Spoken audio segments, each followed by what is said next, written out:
Hey, thanks so much for tuning into the Daily Dose for Spiritual Growth. Hopefully you have been encouraged, challenged, convicted from the first 3 chapters of the book of Proverbs. Today we're going to be in Proverbs chapter 4, and my prayer is that you would continue to grow in His wisdom, that you would continue to see the foolishness of this world and be like, no, I'm not going to do that. I'm not going to settle for second best. I'm not going to settle for just the status quo. God, I want your wisdom. I want your insight. God, I want to have the foresight. I want to be able to think in advance and not make emotional decisions. Well, hey, let's dive in to Proverbs and let's apply the truths of God's standards in our lives so that way we don't avoid the trap of this world.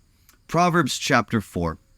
I'll be reading verses 23 through 27 says this.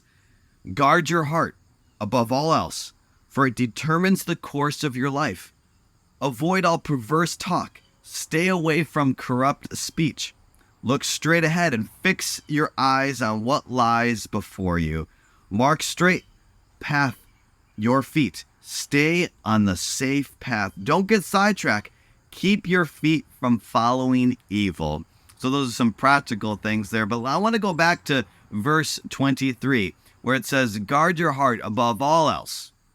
You know, so many times we think of our head being intellect, being wisdom, but really the Bible talks about our heart, and not an organ that's pumping blood, but our intellect, our emotion, our will. The Bible says that man looks at the outward appearance, but God sees the heart, goes right to the heart because it understands that this is where our motives come from, our motivation comes from. And what the Bible is saying, he's saying, guard this right here. Why do we need to guard it? Because if we don't guard it, we're going to allow anything and everything to be coming into it. You know, when it talks about having a fortified city in the Bible, what does that mean? A fortified city means it's a well-guarded city. There's a high wall. There's protection in there. Protection from what? The enemies. And so we have to do the same thing, just like a fortified city puts up walls and guards and protection over the enemy. We have to do that with our heart.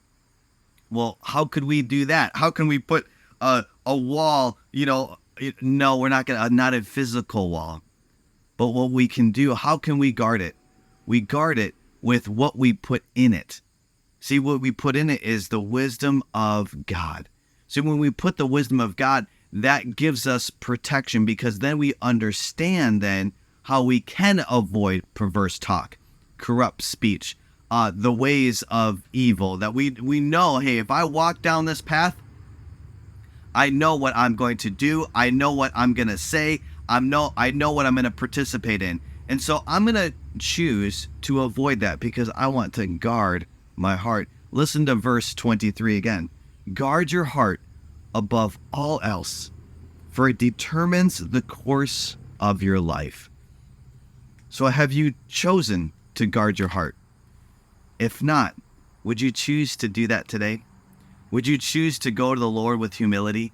Would you choose to be like, God, I'm sorry. I'm sorry for being so foolish with my heart. God, I'm sorry that I've been so foolish, because I understand that the word says that the abundance of my heart is where the mouth speaks. And what my mouth is speaking is pretty corrupt, is pretty perverse, is pretty nasty. And so, God, would you forgive me? God, I'm choosing to humble myself because I want to be different. And see, God in His grace, God in His mercy will forgive. God in His love will cover you and will protect you. But we have to ask for it. We have to guard our heart above all else, for it determines where we go. So let's choose to do that first. Before we make steps, before we make our own plans, let's choose to guard our heart. Hey, thanks so much for tuning in. Make sure you tune tomorrow for the Daily Dose for Spiritual Growth.